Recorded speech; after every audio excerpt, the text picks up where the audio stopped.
గురుభ్యో నమ. శ్రీ గురుభ్యో నమ. గురుర్బ్రహ్మ గురుర్విష్ణు గురుర్దేవో మహేశ్వర గురు సాక్షాత్ పరం బ్రహ్మ తస్మై శ్రీ గురవే నమ. అస్మద్గురుచరణారవిందాభ్యాం నమ. నిన్నటి మన మహాభారత ప్రస్థానంలో ఆ కీచకుడి యొక్క వధ, ఆ తర్వాత అతన్ని చనిపోవడానికి కారణమైనటువంటిది ద్రౌపదిని భావించి ఆమెను సంహరించాలంటూ ఆమెను కూడా కలిపి దహనం చెయ్యాలి అని ఉపకీచకులందరూ ప్రయత్నిస్తే వాళ్ళందరినీ కూడా భీమసేనుడు చంపాడు. అలా 105 ఉపకీచకుల వధ అయింది. సేనాపతి అయినటువంటి కీచకుడు వధ అయింది. మొత్తం 106 మందిని కూడా భీమసేనుడు సంహరించాడు. దాంతో మొత్తం అందరికీ కూడా విరాటరాజు యొక్క నగరంలో అందరికీ భయమేసింది. ద్రౌపది అంటే అమ్మ బాబాయ్, శైరంధ్రి సామాన్యమైనటువంటిది కాదు, ఈమె అద్భుతమైనటువంటి సౌందర్యవతి, ఈమె భర్తల గంధర్వులు మహాపరాక్రమవంతులు, వాళ్ళకి ఈమెను ఏమన్నా ఎవరైనా అంటే తప్పనిసరిగా వాళ్ళందరినీ కూడా సంహరించేస్తారు. అయితే ఇంతటి సౌందర్యం కలిగినటువంటి ఈమెను మోహించకుండా ఎవరు ఉంటారు పురుషులు? అలా చేస్తే వాళ్ళకి చావు తప్పదు. అందువలన ఈ నగరాన్ని రక్షించడం అనేటువంటిదే కష్టమవుతుందేమో, ఆలోచించవయ్యా అని విరాటరాజుతో ప్రజలు చెప్పారు. అప్పుడు వెంటనే విరాటరాజు సుధేష్ణకి చెప్పాడు, ఆ శైరంధ్రి వచ్చిన తర్వాత ఆమెను ఇంక వెళ్ళి తన ఇష్టమైన చోటికి వెళ్ళమను, మనం జరిగినటువంటి ఈ విషయం వలన ఆ గంధర్వులు కోపించి నన్ను కూడా ఏదైనా చేయొచ్చు, అందువలన తప్పనిసరిగా ఆమెను పంపించి వెయ్యి అని నా మాటగా చెప్పు అని సుధేష్ణకి తెలియజేశాడు విరాటరాజు. ఆ శైరంధ్రి వచ్చినప్పుడు వెంటనే సుధేష్ణ చెప్పింది, అమ్మ నువ్వు నీ ఇష్టం వచ్చిన చోటుకి వెళ్ళమ్మా, విరాటరాజు భయపడుతున్నాడు గంధర్వులకి అని చెప్పింది. అంటే అప్పుడు శైరంధ్రి అడిగింది, ఒక్క 13 రోజులు నాకు గడువు ఇయ్యమ్మ, ఈ లోపల జరగవలసిన జరుగుతుంది, నా భర్తలందరూ కూడా విడుదలవుతారు, వాళ్ళు నన్ను తీసుకెళ్ళిపోతారు, ఇంతకాలం నాకు ఇక్కడ ఆశ్రయం ఇచ్చినందుకు ఉపకరించినటువంటి రాజుకి మేలు చేస్తారు, అందులో ఏమీ సందేహం లేదు అని అడిగింది. అడిగితే అప్పుడు ఆమె, నీ ఇష్టం అమ్మా, నీ ఇష్టం వచ్చినంత కాలం ఉండు, కానీ మమ్మల్ని రక్షించు, నా భర్తను నా పిల్లల్ని అని ఆమె కోరింది. ఈ విధంగా జరిగిన తర్వాత ఈ వృత్తాంతాలన్నీ వైశంపాయనుడు జనమేజయుడికి చెప్తున్నాడు. జనమేజయ మహారాజా, కీచకేతు హతే రాజా విరాట పరవీర శోకమాహారయత్ తీవ్రం సామార్చ సపురోహిత. ఆ కీచకుడు మరణించిన తర్వాత శత్రువీరులను సంహరించేటువంటి విరాట మహారాజు మంత్రి పురోహితులతో కలిసి చాలా దుఃఖించాడు. ఎందుకంటే ఇప్పుడు విరాటరాజుకి రక్షకుడు ఎవళ్ళాడు. ఎందుకంటే ఆ కీచకుడికి భయపడి శత్రువులందరూ దూరంగా ఉండేవారు. ఇప్పుడు కీచకుడు చచ్చిపోయాడు. ఇక్కడ కీచకస్యతు ఘాతేన సానుజస్య విషాంపతే అత్యాహితం చింతయిత్వా వ్యస్మయంత పృథగ్జనాః. సోదర సహితంగా కీచకుడు చంపబడడం చేత నగరంలోని సామాన్య జనులందరూ కూడా దీన్ని పెద్ద దుర్ఘటనగా భావించారు. చాలా దుస్సాహసంతో కూడిన పనిగా తలిచారు, ఆశ్చర్యపోయారు. దాంతో తస్మిన్ పురే జనపదే సంజల్పో అభూత్య సంఘసః శౌర్యాధ్య వల్లభో రాజ్ఞ మహాసత్వస్స కీచక. ఆ నగరంలోనే కాదు, ఆ దేశంలోనే కూడా జనం గుంపులుగా కూడి బలవంతుడైనటువంటి కీచకుడు తన శౌర్యం చేత మహారాజుకు ప్రియమైనటువంటి వాడు అని అనుకుంటున్నారు. ఆసీత్ ప్రహర్త సైన్యానాం దారామర్షి చతుర్మత సహ తక్కలు పాపాత్మ గంధర్వైర్దుష్టపౌరుష. అతడు ఎన్నో శత్రు సైన్యాల్ని నాశనం చేశాడు, కానీ అతనిది చాలా దుర్బుద్ధి, దుర్మార్గుడు. అతడు పరస్త్రీలను బలాత్కారం చేసేటువంటి పాపాత్ముడు, దుష్టుడు. కాబట్టే గంధర్వులు అతన్ని సంహరించారు. ఈ చజల్పన్ మహారాజా పరానీక వినాశనం దేశే దేశే మనుష్యాశ్చాకీచకం దుష్ప్రదర్శనం. ఓ జనమేజయ, శత్రు సంహారం చేసే దుర్ధర్ష వీరుడైన కీచకుడిని గూర్చి దేశాల్లో జనమంతా కూడా ఇలా మాట్లాడుకుంటున్నారు. అధా వై ధార్తరాష్ట్రేణ ప్రయుక్తాయే బహిశ్చరాః మృగయిత్వా బహూన్ గ్రామాన్ రాష్ట్రాన్ని నగరాణి చ సంవిధాయేధా దృష్టం యథా దేశ ప్రదర్శనం కృతకృత్యాన్యవర్తంత తే చరా నగరం ప్రతి. ఆ దుర్యోధనుడు పంపినటువంటి చారులు కూడా పాండవులను గుర్తించడం కోసం ఇతర దేశాలన్నీ తిరుగుతున్నారు. వాళ్ళు అలా తిరుగుతూ ఎన్నో గ్రామాలు, నగరాలు, దేశాలు వెతికారు. ఎక్కడా కూడా వాళ్ళకి ఈ పాండవుల విషయమీ తెలవలేదు. సరే, వాళ్ళు అన్ని ప్రదేశాల్లోనూ వెతికి ఈ విషయం వెల్లడించడానికి మళ్ళీ హస్తినాపురానికి వచ్చారట. తత్ర దృష్ట్వాతు రాజానం కౌరవ్యం ధృతరాష్ట్రద్రోణకర్ణ కృపేసార్థం భీష్మేణ చ మహాత్మనా సంగతం భ్రాతృభిశ్చాపి త్రిగర్తేశ్చ మహారథే దుర్యోధనం సభా మధ్య ఆసీనమిదమబ్రువన్. వాళ్ళు అక్కడ ధృతరాష్ట్ర కుమారుడు కులు మహారాజు అయినటువంటి దుర్యోధనుడిని కలిశారు. ఆ ద్రోణుడు, కర్ణుడు, కృపాచార్యుడు, భీష్ముడు సోదరులందరితోటి మహారథుడైన త్రిగర్తుడు ఆసీనులైన రాజ్యసభలో ఆ దుర్యోధనుడు కూర్చున్నట్ట. అతనితో గూఢచారులు చెప్పారు ఈ విధంగా: కృతోస్మాభి పరో యత్ర తేషామన్వేషణే సదా పాండవానాం మనుష్యేంద్ర తస్మిన్ మహతి కాననే. గూఢచారులు చెప్పారు: నరేంద్ర, ఆ విశాలమైనటువంటి అరణ్యంలో పాండవులను వెతకడం కోసం వెళ్ళేవయ్యా. మేము ఎంతో ప్రయత్నం చేసాము, అంగుళం గాలించాము. నిర్జనే మృగ సంకీర్ణే నానా ద్రుమ లతాకులే లతాప్రతాన బహుళే నానా గుల్మ సమావృతే నచ విద్మో గతాయన పార్థా సుదృఢ విక్రమా మార్గమాణా పదన్యాసం తేషు తథా తథా. అనేక వృక్షాలతోటి, లతలతోటి, వ్యాపించే పొదలతోటి, మృగాలతో నిండినటువంటి దాని నిర్జనమైనటువంటి వరమంతా కూడా. అటువంటి ఘోరమైనటువంటి అరణ్యంలో సుదృఢమైనటువంటి పరాక్రమం కలిగినటువంటి పాండవుల యొక్క పాదాల గుర్తుల కోసం వెతికామయ్యా. అయినా వాళ్ళు ఏ మార్గంలో వెళ్ళారో మాకేం తెలవలేదు. గిరికూటేషు తుంగేషు నానా జనపదేషు చ జనాకీర్ణేషు దేశేషు ఖర్వటేషు పురేషు చ నరేంద్ర బహసోన్విష్టా నైవ విద్మశ్చ పాండవాన్ అత్యంతం వా వినష్టాస్తే భద్రం తుభ్యం నరర్షభ. ఓ మహారాజా, ఎత్తైన శిఖరాల మీద, వేరు దేశాల్లో జనం గుంపులుగా ఉన్న చోట్ల, కొండ లోయల్లో, గ్రామాల్లో, పట్టణాల్లో, ఎక్కడేంటి అక్కడేంటి అన్ని చోట్ల వెతికాం. ఎక్కడ పాండవుల జాడ మాకేం తెలవలేదయ్యా. మేమేమనుకుంటున్నామంటే ఈ అరణ్యవాసం చేసి అలసిపోయి వాళ్ళు పూర్తిగా నశించిపోయి ఉంటారు అని మేము అనుకుంటున్నామయ్యా ఓ మహారాజా అని చెప్పారు. అన్వేషమాణ వై రథినాం రథిసత్తమా నహి విద్మో గతిం తేషాం వాసం హి నరవసత్తమా. మేము రథాలు వెళ్ళే బాటల్లో కూడా అన్వేషించాం. పాండవులు ఎలా వెళ్ళారో, ఎక్కడ ఉన్నారో మాకేం తెలవలేదు. కించిత్కాలే మనుష్యేంద్ర సూతానా మనుగా వయం మృగేత్వా యథాన్యాయం వేదితార్థాస్పదత్వత. కొంతకాలం మేము వారి రథసారథుల వెంట వెళ్ళాం, బాగా వెతికాం, ఒక యథార్థమైనటువంటి విషయాన్ని తెలుసుకున్నాం. మేము ప్రాప్త ద్వారవతీం సూత వినా పార్థై పరంతప నత్ర కృష్ణ రాజేంద్ర పాండవాశ్చ మహావ్రతా. ఈ పాండవ రథసారథుల మటుకు ద్వారకా నగరానికి వెళ్ళారు. అయితే వీళ్ళు రథసారథులు అక్కడికి వెళ్ళారు కదా, అందువల్ల పాండవులు కూడా అక్కడే ఉంటారని అదంతా వెతికాము.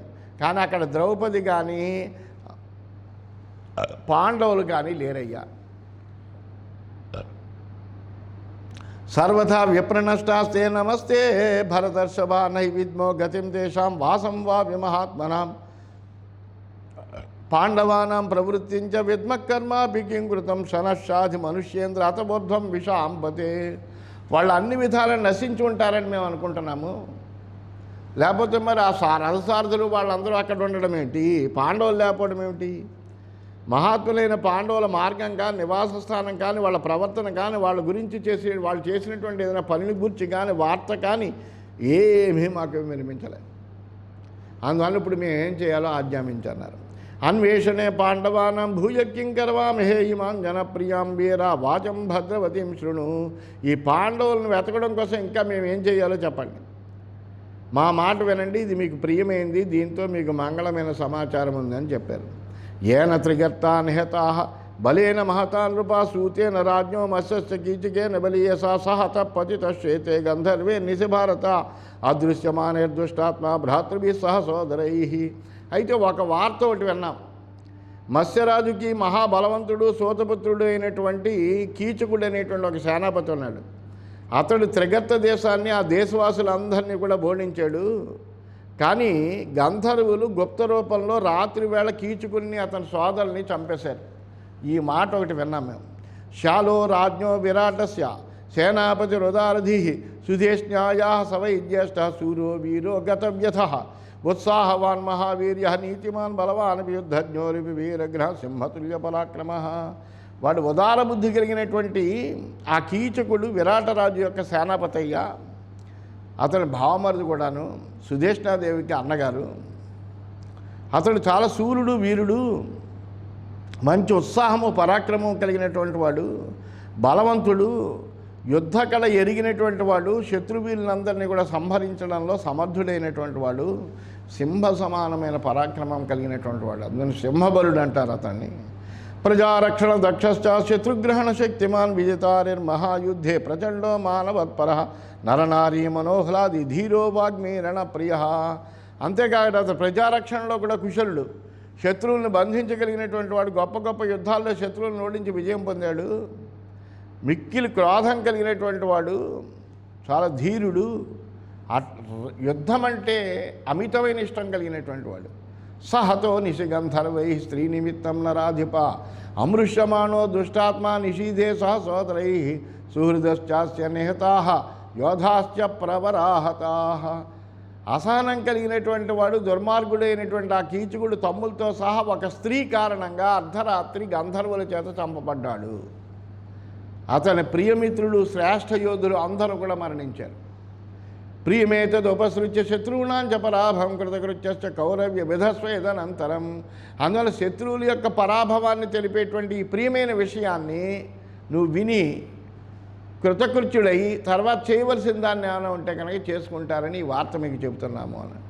ఇది శ్రీమన్ మహాభారతే విరాట పర్వణి గోహరణ పర్వణి చార ప్రత్యాగమనే పంచవింశోధ్యాయ. ఈ విధంగా శ్రీమన్ మహాభారతంలో విరాట పర్వంలో, గోహరణ పర్వం అనే ఉపపర్వంలో చారులు తిరిగి రావడం అనేటువంటి 25వ అధ్యాయం ముగిసింది. 26వ అధ్యాయంలోకి మనం ప్రవేశించాం. ఈ వృత్తాంతాలన్నీ కూడా వైశంపాయనుడు జనమేజయ మహారాజుకి చెప్తున్నాడు. జనమేజయ మహారాజా తతో దుర్యోధనో రాజా జ్ఞాత్వా తేషాం వచస్తదా చిరమంతర్మనా భూత్వా ప్రత్యువాచ సభాసదః. ఓ జనమేజయ, దుర్యోధన మహారాజు ఆ సమయంలో దూతల మాటల గురించి తన మనసులో చాలాసేపు ఆలోచించాడు. తర్వాత సభాసదులతో మాట్లాడుతూ ఇలా చెప్పాడు.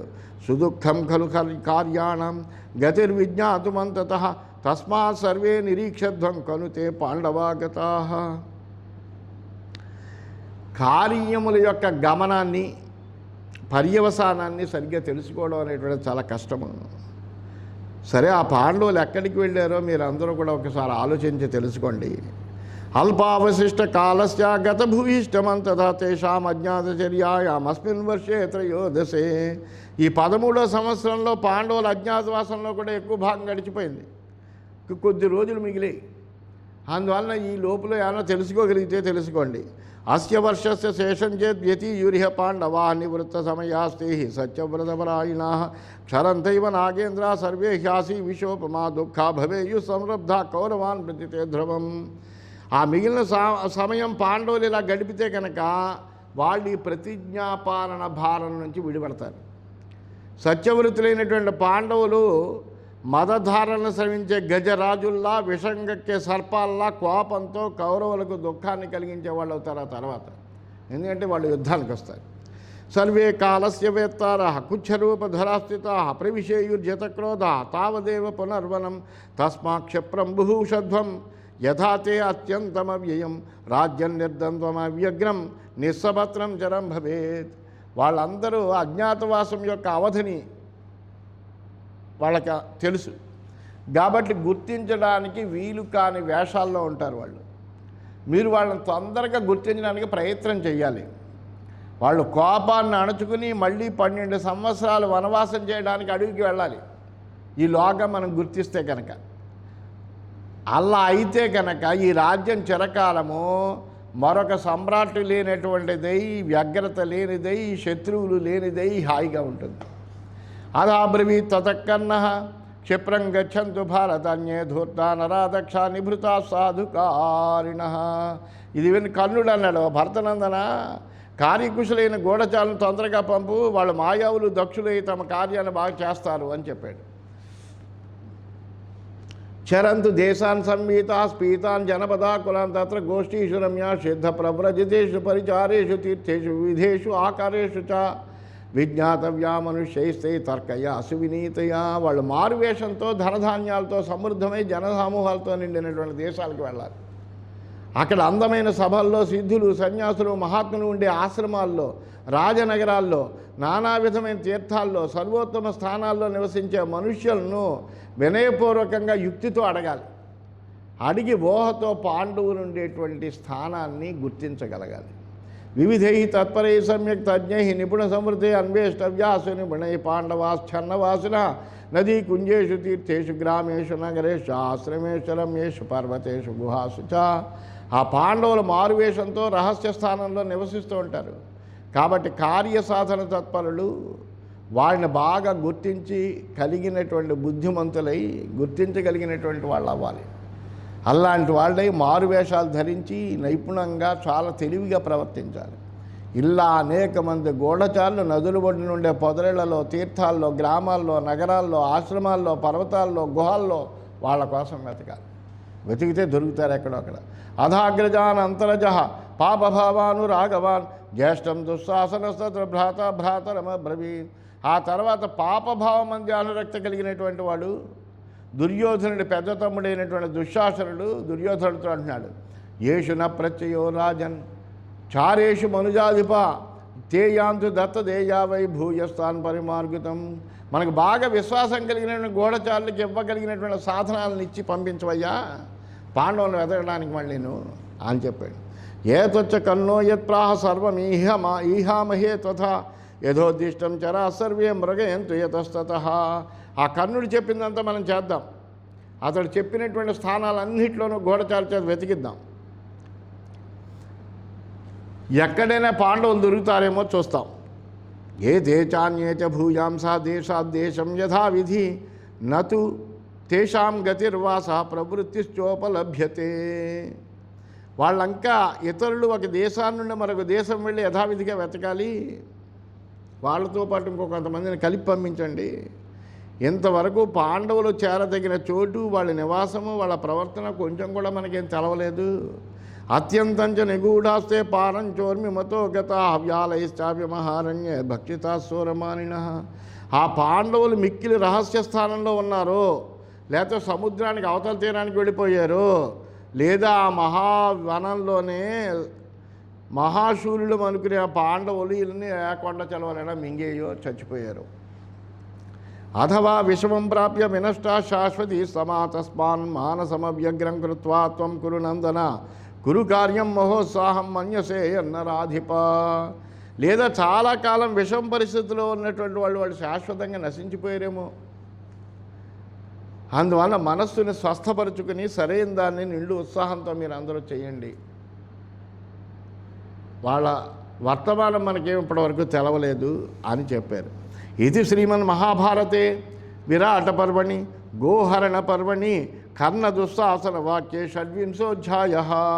ఈ విధంగా శ్రీమన్ మహాభారతంలో విరాట పర్వంలో గోహరణ పర్వం అనేటువంటి ఉపపర్వంలో చారులను పంపడంలో ఈ కర్ణ దుశ్శాసనలో అభిప్రాయం అనేటువంటి 26వ అధ్యాయం పూర్తయిందని తెలియజేస్తూ స్వస్తి.